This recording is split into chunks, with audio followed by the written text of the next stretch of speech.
Wednesday, everybody. I'm just going to apologise very quickly about the YouTube uploading and how I accidentally uploaded day 1 as day 2, and then I had to re-upload day 2 properly, and I couldn't delete the mistake.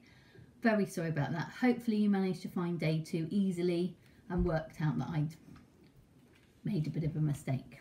So today we're going to do something slightly different, and our step that we're looking at, our key stage 2 writing step, is that step that talks about thinking about your writing, planning your writing in your head, saying that whole sentence to yourself, thinking about it, and then writing it. And I would like you to throw in a bit of editing as well. Maybe not quite as thorough as our editing last week or Tom's editing, but just as you go, reading it out loud, another one of our steps. Reading out loud, nice and clear expression. Is this what you want to say? No, it's not. I'm going to go back and have a look and change that. Right, I'm trying to be louder as well, because I know when you upload YouTube videos, they aren't as loud as you think you've made them. So today, I only want you to write 5 sentences. We're talking about the 5 senses. So what you can see, hear, smell, touch and taste in your setting. Taste is a really tricky one. If you can't do it, choose one of the other ones that you find easier. Don't just shove it in there because Mrs. Dummett has told you to. If it's not making sense, if you don't feel it works, leave it out. You could also talk about the feelings, emotions as well, like we did last week. So using all your writing skills, have a go. Just 5 really high quality sentences that you've really happy with and you've done a little bit of editing to. Success criteria for our editing stays the same. You can add in, so I've added a question mark into this one if you wanted to. You could perhaps use an ellipsis, that would work in these sentences as well if you want to. Just have fun and be creative. We haven't written like this together before. What I'm going to do, I haven't got anything to show you. This will be up on the website. I'm going to show you a little video clip that I made to go with this piece of work as well.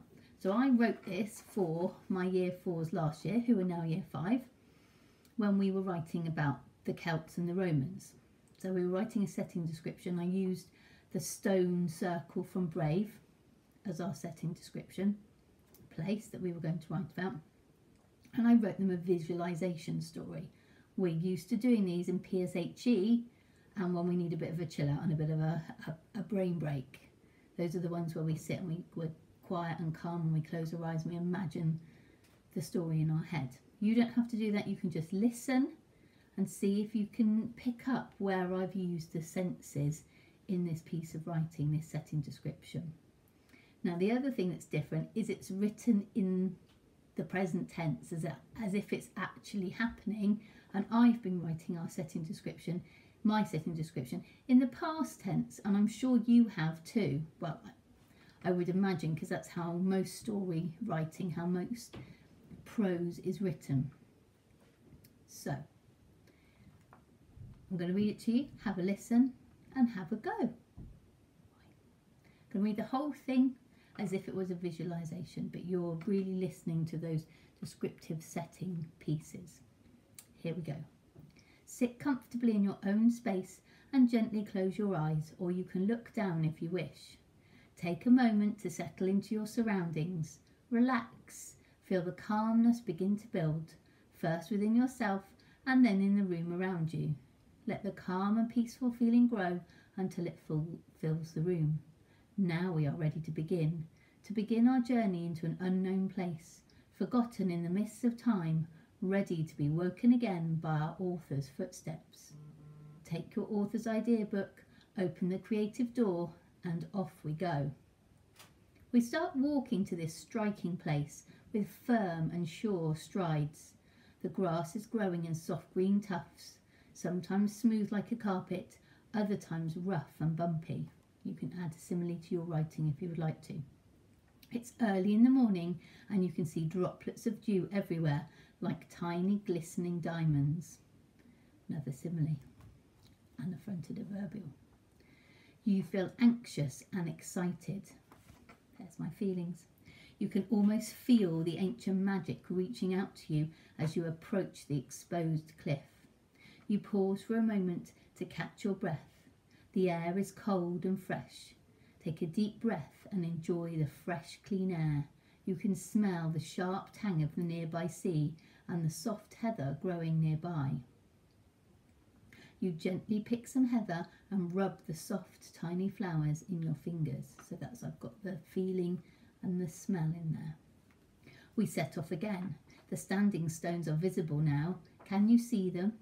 The great grey stones that stand proud and tall. Ancient tribespeople waiting to whisper secrets to us. The pearly grey mist is everywhere now. It curls and loops around us as if it's a soft grey cat welcoming us home. You want to feel scared, but you can't. The magic won't let you. As we enter the stone circle, the size of the stones strikes you. You reach your hand up to touch one as high as you can. There are patches of pale green moss scattered across the surface. The rock feels impossibly strong. You run your hand over the pitted surface, feeling the texture and amazing history. They seem to want to talk to you, to tell you all their stories of long ago. So I've got my feeling touch in there as well. We walk into the centre and pause at the stone in the middle. The sun has started to rise now. You can just see the dusky pink of the early morning creeping over the horizon. This stone is by far the largest, the leader. It has a sharp, angular face and seems to lean forward, wanting to talk to you. Let's listen for a moment. As we are listening to the enchanting tales from centuries ago, the mist begins to swirl higher and higher, enveloping us in the smooth wisps of pale cream and purple mist, twirling and spinning us, whispering wonderful words until we are back in the classroom with a brilliant collection of wonderful ideas to weave into our writing. So I was trying to get as many senses as I could in there. Notice I didn't do taste, but I did do feelings. So I want you to have a go at writing some sentences about senses for your book wandering setting description. Okay, might feel a bit tricky, and that's why I want you to concentrate on just 5 and really think about getting those sentences right that you're happy with. You might not decide to use all of them in your writing on Thursday, but just have a really good bank to build up with your other sentences that you've written this week to help you with that writing on Thursday. Right, that's it from me today. I'm going to upload that onto our home learning page for you to have a look. I'm also going to show you the little film I made. It was playing on the whiteboard in my classroom. Okay, let's hope that this works. Okay. Oh, where is it?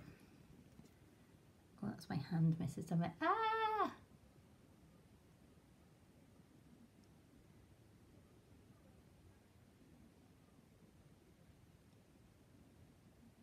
I don't know if you can see. So I took a picture and then animated it with the swirling mists using an app. Okay, so you can see how it connects to Brave there and the Celtic setting. Right. Have a lovely, lovely Wednesday. I hope you enjoyed the sun.